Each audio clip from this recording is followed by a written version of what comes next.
সম্প্রতি একজন ঊর্ধ্বতন কর্মকর্তা পারিবারিক কলহ থেকে মুক্তি পেতে আত্মহত্যা করেছেন। এই বিষয়টি আমাদের সমাজের প্রেক্ষাপটে আপনি কিভাবে দেখছেন? গ্রামাঞ্চলে মানুষ দৈনন্দিন যে কোনো সমস্যায় পতিত হলে তারা কবিরাজ, ঝাড়ফুঁক, তাবিজ, বিভিন্ন রকমের মন্ত্র এবং কবিরাজরা আংটির মাধ্যমে সমস্যা সমাধান করে। এগুলোকে শরীয়তসম্মত পদ্ধতি। আমরা গ্রামে থাকি কিংবা শহরে, আমাদের জীবনে বিপদ আপদ, বিভিন্ন ব্যত্যয়, মুসিবত, অসুখ বিসুখ, বিভিন্ন রকমের কষ্ট দুঃখ এগুলো আমাদের জীবনে আসবে, আসতে পারে। এটা আমাদের জীবনের অংশ। আল্লাহ জীবনকে এভাবেই করেছেন যেখানে সব সুখ দিয়ে ভরা থাকবে না, সুখে দুঃখে ভরা থাকবে। এখন যখন আমাদের কোনো কষ্ট হবে, দুঃখ হবে, অসুখ বিসুখ হবে, বিপদ আপদ হবে, আমাদের একজন মুসলমান হিসাবে প্রধান এবং প্রথম করণীয় হবে আল্লাহর দিকে মনোনিবেশ করা, আল্লাহর কাছে দোয়া করা, সাহায্য চাওয়া। নবীজি সাল্লাল্লাহু আলাইহি সাল্লাম বলেছেন, তোমাদের কেউ তার পায়ের জুতোর ফিতাটাও যদি ছিঁড়ে যায় সে আল্লাহর কাছে দোয়া করবে।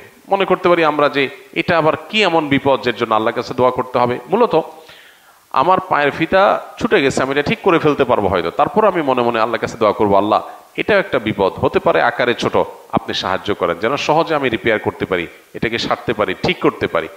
এই মেন্টালিটি থাকতে হবে। তাহলে বিপদ আপদে আল্লাহর দিকে মনোনিবেশ করা এটা আমাদের ইমানের গুরুত্বপূর্ণ একটা দাবি।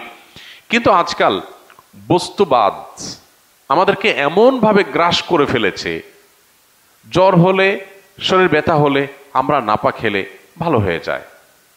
এবং এর কারণে এই নাপা বা ঔষধ, মেডিসিন, ডাক্তার, ট্রিটমেন্ট এগুলোর প্রতি আমাদের আস্থা, বিশ্বাস এমন লেভেলে চলে গেছে, আল্লাহর দিকে আমাদের মাথা যায় না। যখন আমাদের দেয়ালে পিঠ থেকে যায়, যখন আর কিচ্ছু করার থাকে না, তখন আমরা এবার বলি একটু আল্লাহর কাছে দোয়া করি, আল্লাহর কাছে সাহায্য চাই।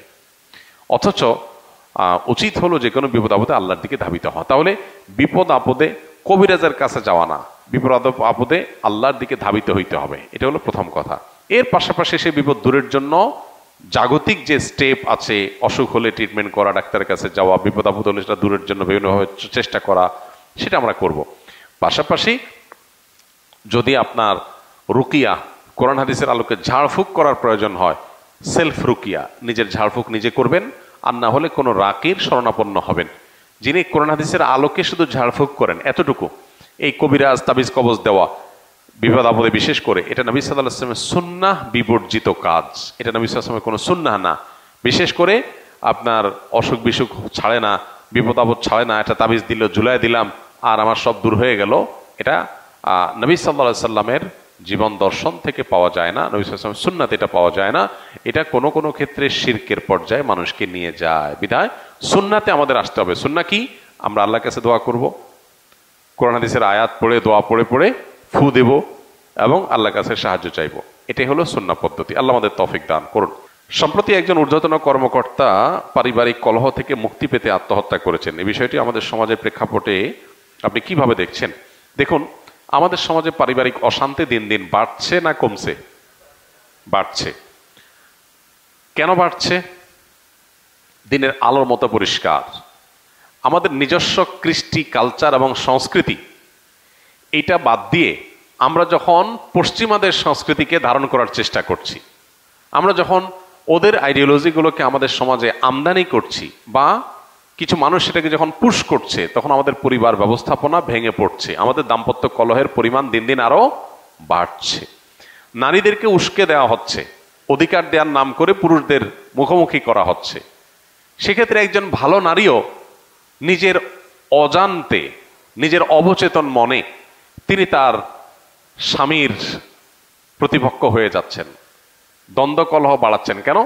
কারণ তথাকথিত নারীবাদীরা তাকে বুঝাচ্ছেন তুমি জুলুমের শিকার, এটা তোমার রাইট, এই সমস্ত কথা বলে তাদেরকে উস্কে দিয়ে স্বামীদের সাথে সম্পর্ক নষ্ট করছেন। ঘরে ঘরে আজ অশান্তি।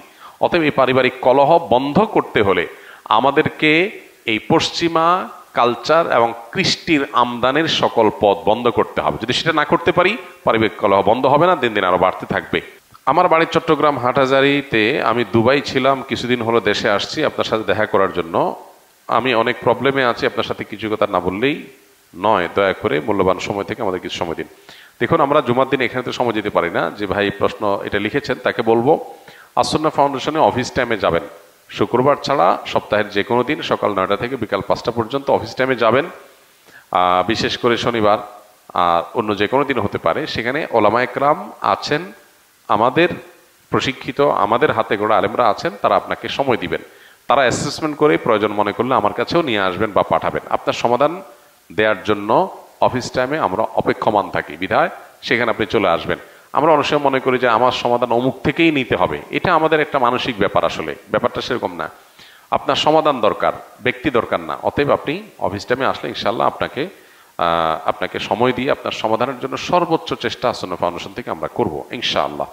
গত বছর কিছু প্রশ্ন লিখেছিলাম, আমার হাজবেন্ডকে আপনার কাছে পাঠিয়েছি, দয়া করে তার কথাগুলো শুনবেন।